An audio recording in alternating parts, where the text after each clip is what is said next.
आणि यापुढची बातमी नाशिकमधनं आहे।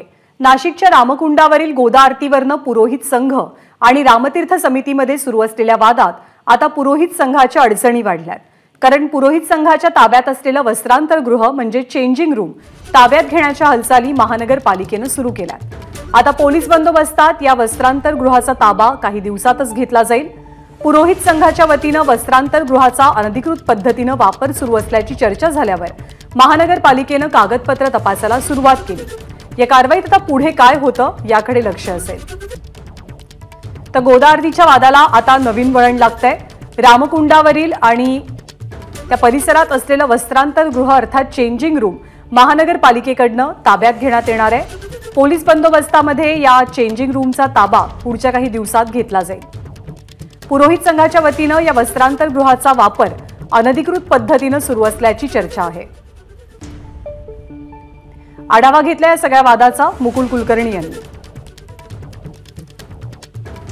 नाशिकच्या रामकुंडावरील आरतीवरून रामतीर्थ समिती आणि पुरोहित संघ यांच्यामध्ये वाद सुरू झाला आहे। हा वाद आता हळूहळू विकोपाला चाललाय आणि याचा फटका पुरोहित संघाला बसण्याची दाट शक्यता आहे। कारण आपण दृश्यांमध्ये जी इमारत बघत आहोत हे वस्त्रांतर गृह आहे। 1992 मध्ये याची स्थापना करण्यात आलेली होती।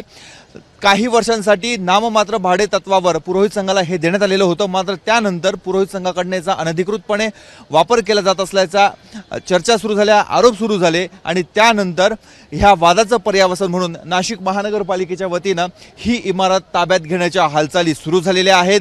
या संदर्भात पोलिसांशी देखील पत्रव्यवहार केला जातोय। पोलीस बंदोबस्तामध्ये ही इमारत ताब्यात घेतली जाऊ शकते। येत्या काही दिवसांमध्ये या संदर्भातल्या हालचाली या होणार आहेत। सकाळच्या वेळी जी सूर्यकिरणं रामकुंड परिसरामध्ये इथे पाण्यामध्ये पडायला पाहिजे ती पडत नाहीत। त्यामुळे अस्थि विले तीर्थ जे आहे तिथे अस्थींचं विसर्जन विघटन व्यवस्थित होत नाही असा दावा काही पर्यावरण प्रेमींच्या माध्यमातून केला जात होता। त्यामुळे वस्त्रांतर गृह पाडण्याच्या हालचाली त्यावेळेस देखील सुरू झाल्या, मात्र प्रचंड विरोध झाला आणि ती कारवाई थांबली। परंतु आता पुन्हा एकदा वस्त्रांतर गृह हे चर्चेमध्ये आलेलं आहे।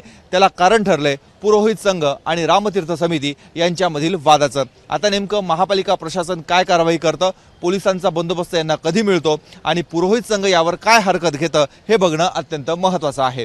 कॅमेरामन मयूर बारगजेसह मुकुल कुलकर्णी, एबीपी माझा, नाशिक। एबीपी माझा, उघडा डोळे बघा नीट।